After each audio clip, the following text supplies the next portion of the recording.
उज्जवल Bharat news, देश की प्रखर आवाज। नमस्कार, उज्जवल भारत न्यूज में आपका स्वागत है। आज हम आपको गुजरात के एक प्राचीन मंदिर की तरफ ले जाएंगे।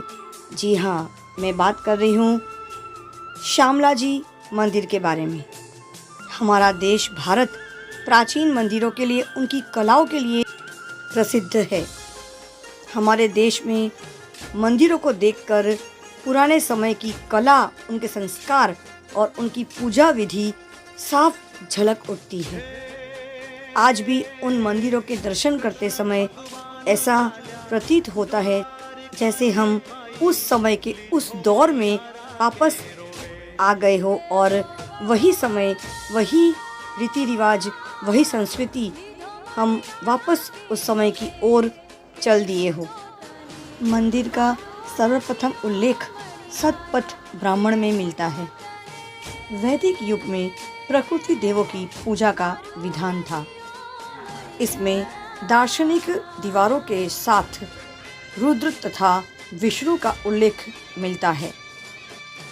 ऋग्वेद में रुद्र प्रकृति, वनस्पति, पशुचारण के देवता तथा विष्णु यज्ञ के देवता माने गए हैं। बाद में उत्तरवर्ती वैदिक साहित्य में विष्णु देवताओं में श्रेष्ठतम माने गए। भारत के मंदिरों की कलाओं को अगर नज़दीक से देखा जाए तो भारत की प्राचीन स्थापत्य कला में मंदिरों का विशिष्ट स्थान देखने को मिलता है। भारतीय संस्कृति में मंदिर निर्माण के पीछे यह सत्य भी छुपा था कि ऐसा धर्म स्थापित हो जो जनता को सहजता व व्यवहारिकता से प्राप्त हो सके। इसकी पूर्ति के लिए मंदिर स्थापत्य का प्रादुर्भाव हुआ। नमस्कार, उज्जवल भारत न्यूज़ में आपका स्वागत है। हम यहाँ पर अरवली जिले के मोड़ासा के पास श्यामलाजी मंदिर में उपस्थित हैं। जन्माष्टमी के पर्व के हिसाब से यहाँ पर दर्शन करने के लिए लोग यहाँ पे आज कुछ ज़्यादा ही नज़र आ रहे हैं। देखिए आप यहाँ पे, वैसे तो इस मंदिर में दर्शन करने के लिए लोग यहाँ पे भीड़ हमेशा जमी रहती, लेकिन अभी 19 तारीख को जन्माष्टमी है, उसके हिसाब से भी यहाँ पर लोगों की जो यहाँ पे भीड़ देखने को मिल रही है कुछ ज़्यादा ही मात्रा में देख रहे हो। यहाँ से आपको मंदिर का नज़ारा बिल्कुल साफ और बहुत ही सुंदर दिखाई देगा। उसके आसपास की जो पहाड़ है, जो खूबसूरती है, वो आपको दिखाऊंगी। ये देखिए श्यामलाजी मंदिर के जो एक इतिहास है वो भी हम जानेंगे थोड़ी ही देर में। थोड़ा सा इंतज़ार कीजिए। इस मंदिर के इतिहास और इसकी दिलचस्प कहानी खुद ट्रस्टी हमें उनके शब्दों में बयां करेंगे। एक खूबसूरत सी कहानी इस मंदिर के लिए अंदर समाई हुई है, उसका हम लोग भरपूर लुत्फ़ उठाएंगे और कुछ ना कुछ नया सकारात्मक सीखने का प्रयास करेंगे इस मंदिर के कहानी के साथ साथ। इस मंदिर के इतिहास के बारे में आइए जानते हैं। इस मंदिर की ट्रस्टी इस मंदिर की इतिहास के बारे में अपने शब्दों में बयां करेंगे। आप दर्शन के लिए 2:15 बजे मंदिर का द्वार खुल चुका है। यहाँ पे दर्शन करने वाले जो भक्त हैं वो लगातार, यहाँ पे भक्तों की भीड़ जो है बढ़ती ही जा रही है। और 19 तारीख को यहाँ पे एक जोरदार पर्व मनाया जाता है क्योंकि 19 तारीख को जन्माष्टमी का पर्व है। और हमारे साथ जुड़े रहिए, कहीं जाइएगा मत, थोड़ा सा और इंतजार इस मंदिर की असली कहानी के बारे में है ना। अरवली आए और श्यामलाजी का दर्शन ना किया, ऐसा कैसे मुमकिन है। हमारे साथ हिमांशु भाई व्यास जो हमारे उज्जवल भारत के ब्यूरो चीफ है वो भी शामिल है। इस मंदिर के बारे में ऐतिहासिक कहानी, उसकी मुख्य जो बातें हैं वो हमें हिमांशु भाई व्यास उनके शब्दों में समझाएंगे। गुजरात का अरवली जिला ये एक धार्मिक स्थानों में पहचाना जाता है और हमारी धार्मिक स्थानों में सबसे अच्छा मंदिर और पौराणिक स्थल यानी कि देव गदाधर कालियाजी भगवान कृष्ण का मंदिर, कृष्ण भगवान का मंदिर। आज हम देखते हैं कि इस मंदिर पे हर रोज़ हजारों की संख्या में भक्त दर्शन पाके धन्यता प्राप्त करते हैं। कुछ दिनों में यहाँ पे अष्टमी का त्यौहार भी मनाया जाएगा, जन्माष्टमी भी मनाई जाएगी और यहाँ जो भीड़ दिखाई देती है उससे ज़्यादा भक्त यहाँ पे आएंगे और कृष्ण महोत्सव का एक बेहतरीन अनुभव प्राप्त करेंगे। श्यामलाजी मंदिर गुजरात के प्रमुख विष्णु धाम में से एक है। यह पवित्र मेश्वर नदी के श्याम सरोवर के साथ अरावली पर्वत श्रृंखला की पहाड़ियों पर स्थित है। गर्भगृह में काले पत्थर में भगवान की प्रतिमा स्थापित है। साथ ही भगवान विष्णु के विभिन्न अवतारों का चित्र मुकुट पर उकेरा गया है। इस मंदिर की विशेषता ये है कि यहाँ भगवान विष्णु के वाहन गरुड़ की भी प्रतिमा स्थित है। यहाँ भगवान कृष्ण की पूजा एक ग्वाल के रूप में की जाती है।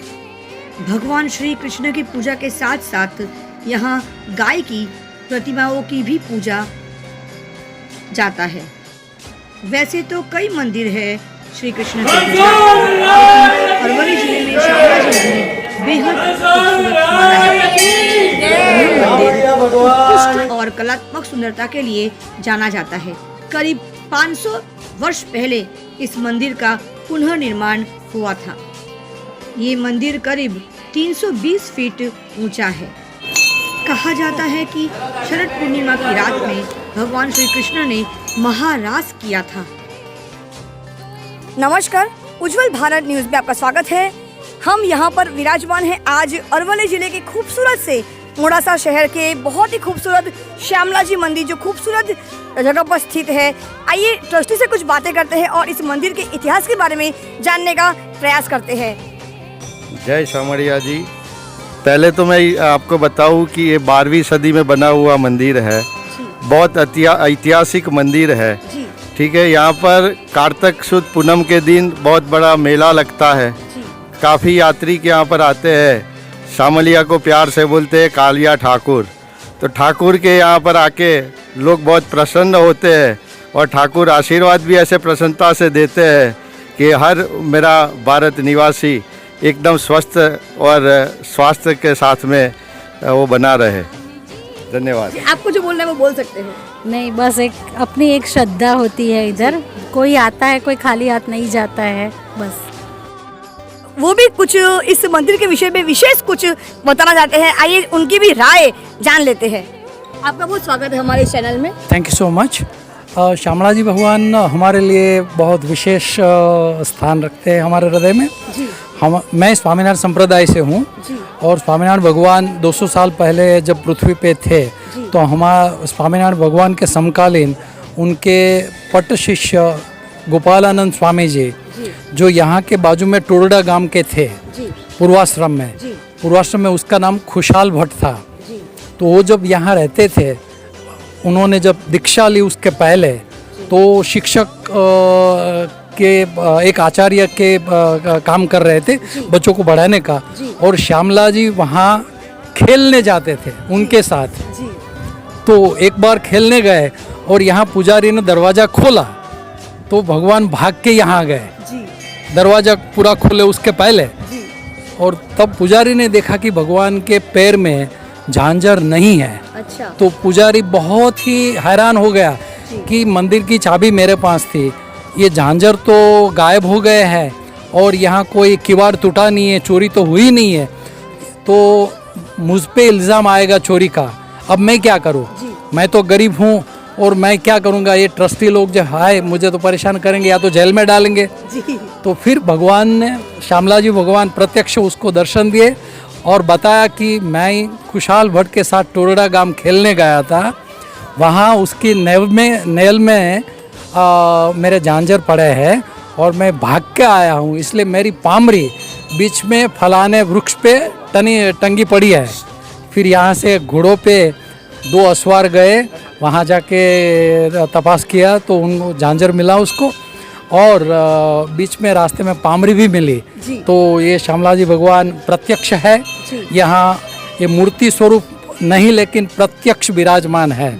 और शालिग्राम जी के बारे में मैं कुछ थोड़ा भाई साहब ने बताया, उसको ऐड करना चाहता हूँ। शालिग्राम जी विशेषतः गंडकी नदी, जो हिमालय के अंदर धवलगिरी पहाड़ है, वहाँ से गंडकी नदी, काली गंडकी और सफ़ेद गंडकी 2 नदियाँ निकल रही है, उसमें से गंडकी नदी से ही ये मिलते हैं शालिग्राम जी। और शालिग्राम जी स्वयं प्रतिष्ठित है।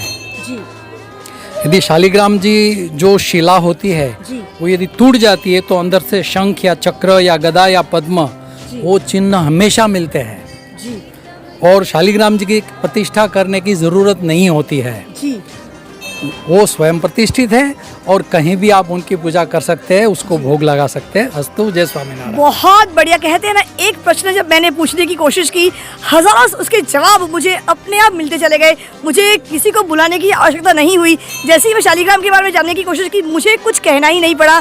स्वयं हमारे साथ ये व्यक्ति जो अनुभवी है, उन्होंने इतना सुंदर इस शालिग्राम के बारे में जो व्याख्या हमें बताया है, सच में काबिल तारीफ है। और मैं बहुत अपने आप को सौभाग्यशील मानती हूँ कि इस प्रकार के व्यक्ति आज हमारे चैनल में जुड़े हैं और इतनी सुंदर सुंदर जो इसकी दिलचस्प कहानी, जो सत्य घटना है, वो हमें आज जानने को। जब ये वीडियो रिलीज होगा, जब दुनिया इसको देखेगी, सच में वो सोचेगी कि उज्जवल भारत सिर्फ न्यूज़ ही नहीं, समाचार ही नहीं, संवाद ही नहीं, बहुत सारे ऐतिहासिक मंदिर और उनके धार्मिक स्थलों का भी कहानी लेकर आती है। हमारे साथ यहाँ पे काफी से दर्शन करने वाले व्यक्ति यहाँ पर आए हैं। श्यामला जी के मंदिर, कहते हैं ना कि अरवली के मोड़ासा में आया, दर्शन ना किया श्यामला जी का, ऐसा कैसे हो सकता है। हमारे साथ काफी सारे यहाँ पे भक्तजन यहाँ पे शामिल हो गए हैं।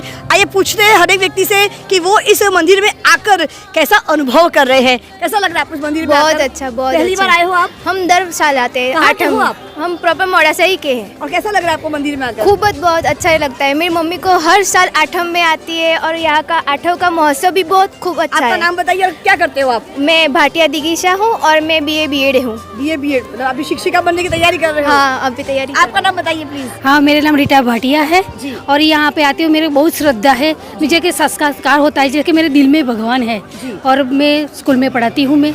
और आप भी शिक्षिका, अपनी बेटी भी शिक्षिका है। हाँ, बहुत बढ़िया लगता है। बात हमने क्यों लगे છે અહીંયા बहुत सरस लाग्यो આ મંદિર કેવું લાગે છે તમને? बहुत मंदिर सरस તમે लाग्यो ક્યાંથી છો? મોડાસાથી અમે છો? રાજકોટથી આવ્યા રાજકોટથી આવ્યા છો દર્શન માટે? દર્શન માટે તમારું નામ બોલો। અમારું નામ વિજયાબેન એમ તો મહિલાઓનું ઉંમર ના પૂછે, પણ હું તમારું ઉંમર પૂછવા માંગુ છું।